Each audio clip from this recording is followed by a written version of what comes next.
Our primary mission is to support launch operations here at Vandenberg. We help with forecasting the transport of fuels and equipment into building the rocket. We help decision makers determine when is a good time to launch the rocket, and then the day of, we are always there by their side throughout the count to determine if it's safe for them to eventually launch the rocket. We monitor this 99,000 acre range around the clock. Essentially, we look out for things like watches, warnings, advisories, kind of the things that you would imagine National Weather Service office doing. That kind of comes from our range weather forecaster. They're the ones that tell us if there's going to be strong winds or if we have to issue a watch for lightning, things like that. Clear skies, no wind. That is optimal. However, that occurs like 10% of the time. Normally there is some cloud cover, which doesn't really affect the launch, but you can't see it, and everyone wants to see the launch. But there's almost always some level of wind. And depending on the rocket and the location, it can have major impacts to being able to launch. Out here, it is rocket science, and so we have to be very, very precise. Some of these rockets are sensitive to the nearest mile per hour, to the nearest degree of temperature, the nearest wind direction. Small changes in wind direction and wind speed have a huge impact on the spacelift mission here. So we have to be very good at what we do. We are fortunate to have one of the most robust instrument networks on any military installation. We've got 26 different wind towers with over 200 different instruments altogether. To have access to all that data helps us make an enormous amount of decisions, especially for a base as large as this one. 99,000 acres is a lot to cover and be able to forecast for.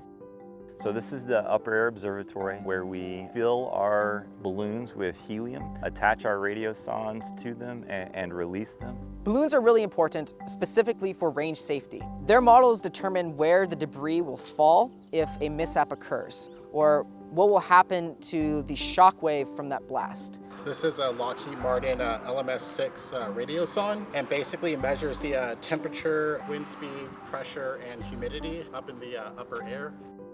These will typically go between 100 and 120,000 feet. Typically when it gets up there, the balloons tend to expand to about the size of like a Greyhound bus or so. So they actually get quite large.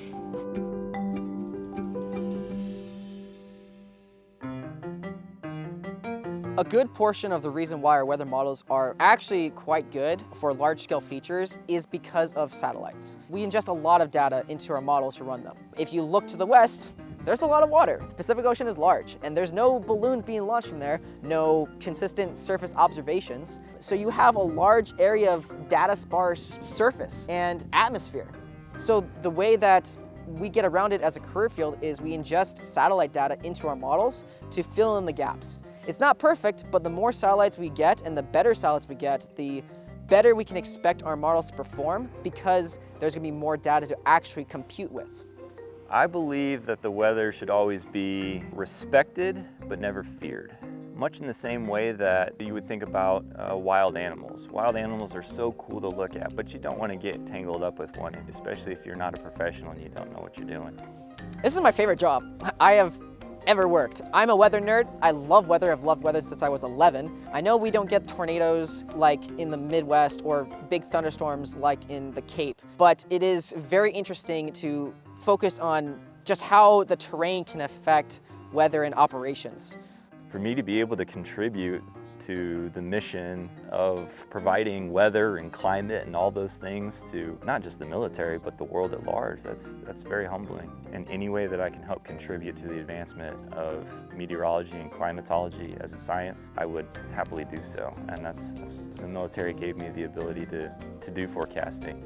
That's why I joined. They said, hey, you want to be a forecaster and be a weather officer and do those things for the military? I said, you bet.